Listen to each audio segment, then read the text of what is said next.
경제의 깊이를 더하는 이슈 플러스 시간입니다. 바이오 회사 헬릭스미스가 관리 종목에 편입될 위험에 놓였습니다.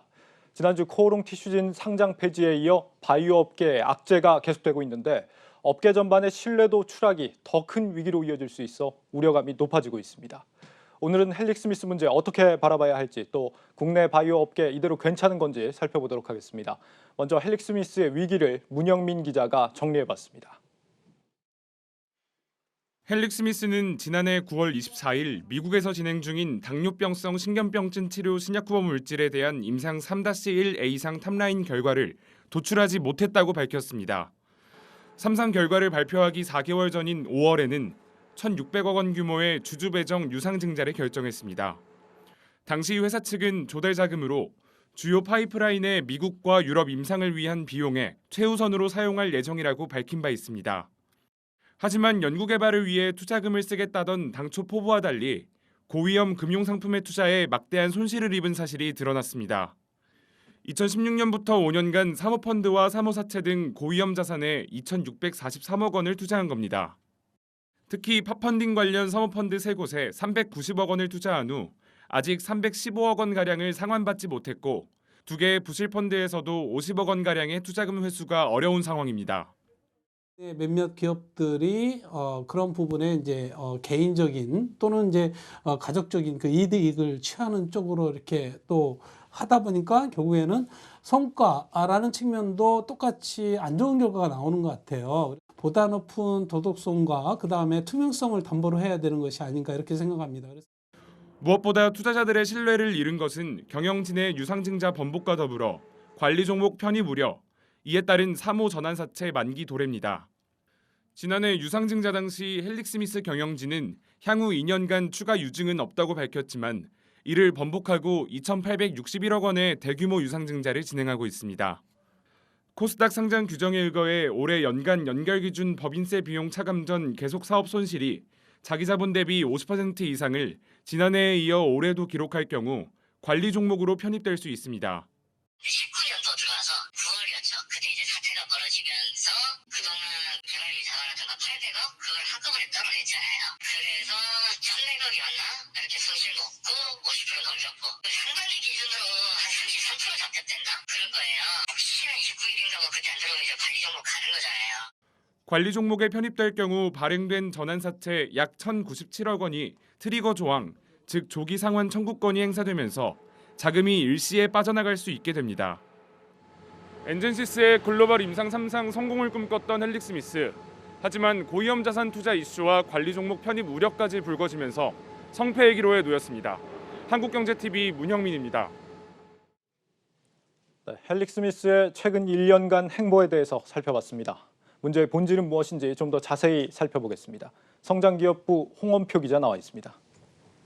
홍 기자, 앞서 리포트를 보니까 헬릭스미스 경영진의 도덕성에 좀 문제가 있는 게 아닌가 싶은데 어떻습니까? 네, 그렇습니다. 이번 유상증자가 가장 큰 문제인데요. 유상증자는 기업 경영을 하다 보면 누구나 할 수 있는 선택입니다. 하지만 헬릭스미스는 지난해 9월 23일 임상 3상에서 임상 혼용 사고를 겪고 난 이후에 기자간담회를 통해서 이렇게 얘기한 바 있습니다. 보유한 현금이 2,300억 원이나 있기 때문에 2년간 유상증자는 없다. 이렇게 얘기를 하고 그 이후에도 4번이나 공식적으로 이야기를 했습니다. 네. 실제로 2019년 8월에도 1,500억 원 규모의 유상증자를 한 바 있는데요. 그런데 갑자기 1년 만에 말을 바꿨습니다. 여기서 말을 바꿨다는 것뿐만 아니라 유상증자에는 이번에는 대주주가 참여하지 않는다 이렇게 밝히면서 신뢰도에 크게 추락하는 계기가 됐고요. 물론 김선영 헬릭스미스 대표는 이번에는 주식담보대출 등에 묶여있는 금액이 상당하고 더 이상 여력이 없어서 대주주는 참여를 할 수 없다 이렇게 이야기를 했습니다. 물론 상황이 이해는 갑니다만 정서적으로 좀 쉽게 받아들이기는 좀 어렵고요. 이에 헬릭스미스 개인 투자자들이 상당히 격앙된 반응을 보였는데요. 주주카페의 반응을 좀 보실까요? 일단 이번 유상증자에 대해서 신뢰성이 많이 추락을 했다 이렇게 이야기를 하고 있고 또 주주들이 경영진 교체를 위해서 임시주총을 열기 위해서 이 위임장을 모으고 있습니다. 이렇게 하면서 단체 행동에도 좀 나서고 있고요. 네. 이 회사와 신약 약물에 대한 믿음 하나로 좀 버티고 있었는데 소액주주들이 이번 사건을 통해서 굉장히 실망을 하고 있고 또 여기에 아들에게 이제 주식 증여를 하기로 했는데 주가가 떨어지면서 증여세를 줄이기 위해서 증여도 취소하겠다고 밝혔습니다. 네. 그렇다면 이 2년간 안 하겠다는 이 유상증자 이번에 갑자기 또 하는 이유는 뭡니까? 네, 일단 뭐 표면적인 이유는 내년도 이제 관리 종목 지정을 피하기 위해서인데요. 네. 헬릭스미스는 이제 지난해 자본 대비 법인세 차감전 순손실 비율이 50%를 넘었습니다. 이게 이제 3년 중에 2개년도가 이 비율 50%를 초과하면 관리 종목으로 지정이 되는데 지난해 헬릭스미스가 1,082억 원의 손실을 내서 이 조건에 한 차례 걸렸습니다. 올해도 상반기에만 505억 원의 손실을 입었는데요. 현재 이제 자본 총계가 약 1,500억 원 수준인데 하반기에도 좀 비슷한 손실을 기록을 하면 자본 확충이 반드시 필요한 상황입니다. 네. 그런데 이제 당초 발표했던 공모 예정가가 38,150원, 여기 이제 750만 주가 약 2,800억 원인데 유중 발표 이후에 주가가 폭락을 하면서 오늘 아마 이제 마감가는 한 2만 원 정도 됩니다. 그래서 현재 시장에서는 유증 규모가 약 1,000억 원 정도 될 거다 이렇게 예상을 하고 있고요. 또 이번 유상증자 목적에는 700억 원의 채무 상환 자금도 있는데 이로써 이제 유증이 성공을 하려면 한 1,900억 원은 돼야 회사가 좀 기대한 만큼 얻었다고 볼 수 있는데 이게 이제 충족이 안 되면 회사가 갖고 있는 미국 현지에 있는 자회사 제노피스를 매각하거나 또 현재 갖고 있는 기술의 라이선스 아웃을 좀 해야 되는 상황이 됐습니다. 그렇군요. 여기서 문제가 또 있었습니다. 지난 유상증자 때 유치한 자금으로 위험자산 투자를 한 사실이 이번에 드러난 거죠? 네, 그동안 이제 공시가 안 돼서 밝혀지지 않았는데요. 네. 이번에 이제 유상증자를 하면서 금감원에서 살펴보니까 좀 이상한 투자가 있다. 이렇게 하면서 이제 공시를 낸 건데 네. 고위험 펀드에 상당히 많은 자금을 투자를 한 사실이 밝혀졌습니다. 특히 최근에 문제가 되고 있는 팝펀딩과 DLS 상품에도 가입을 했는데요.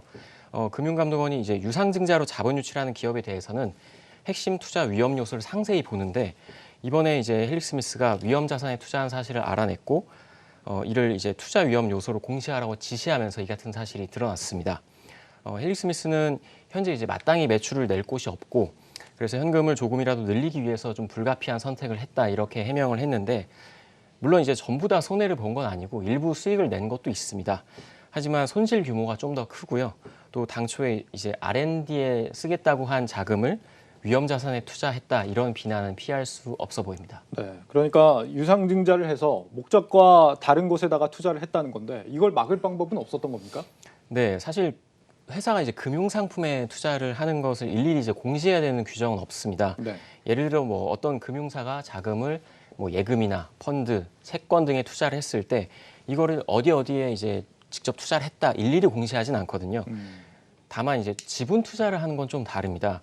그 지분 투자를 하면 이제 해당 법인의 지분율이 10%를 넘으면 한 주를 사더라도 공시를 해야 되는데 지금 뭐 이런 금융 상품에 투자를 하는 거는 이제 공시 규정이 없고요. 실제로 옵티머스에 400억 원을 투자한 HLB도 사전에 공시한 적은 없습니다. 다만 이제 진양군 회장이 나중에 유튜브를 통해서 우리가 투자한 사실이 있다라고 이제 그렇게 밝혔지 뭐 공시에 직접적으로 나온 바는 없고요. 또 이게 일일이 공시를 하게 된다면 또 지나친 규제가 아닌가 또 이런 비판이 일 수 있습니다. 또 이제 개인이 직접 금융사에 가서 투자하는 것과는 조금 다르죠. 그러니까 이거는 회사가 회사의 자금으로 투자를 한 거고 예. 개인 투자자는 이 회사의 투자가 올바른지 아닌지에 대해서 살펴보고 이제 그게 간접적으로 주가에 영향을 미치기 때문에 소액 주주들은 이제 그걸 가지고 이제 판단을 하게 되는 거고요. 금융 당국에도 확인을 해봤지만 이 현재까지는 이제 증권 신고서를 낼 때는 핵심 투자 위험 요소를 공시한 경우는 있는데 일반적인 사업 보고서에는 이제 공시하는 규정은 없다라고 얘기를 했습니다. 그래서 앞으로는 좀 이런 부분을 금융 당국이 이제 꼼꼼하게 확인을 해야 될 것 같다 이런 목소리가 많이 나오고 있습니다. 네. 아직까지는 직접적인 규제 방법이 없다 이런 얘기군요.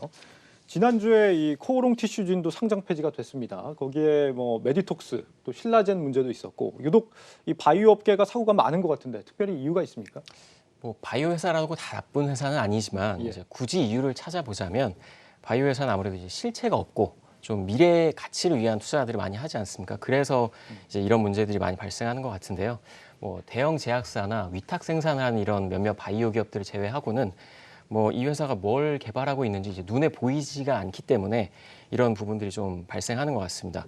특히 이 신약을 만든다는 이제 기대감으로 사람들이 많이 투자를 하지 않습니까? 네.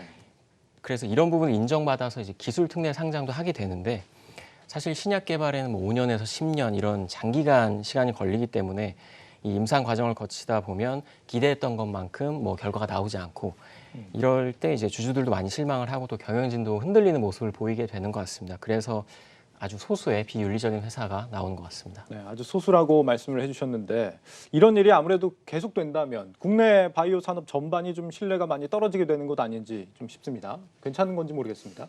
일단 뭐 단기적으로는 뭐 상장을 준비 중인 이제 올 하반기나 내년 상장을 준비 중인 이런 바이오 회사들한테는 좀 악영향을 줄 수 있습니다. 네. 기대를 모았던 바이오 회사들이 여러 문제를 드러내고 있기 때문에 뭐 기관이나 외국인 또 개인 투자들한테 부정적인 인식을 심어줄 수가 있고요. 또 장기적으로는 이 K바이오 전체의 신뢰를 떨어뜨리면서 이 글로벌 무대에서 좀 제대로 된 평가를 받지 못할 수도 있습니다. 투자 유치나 이런 데 좀 어려움이 있지 않을까 싶은 생각이 드는데 그러면 좀 어떤 게 바뀌어야 되는 걸까요? 투자는 좀 어떻게 앞으로 투자자들이 해봐야 되는 건지.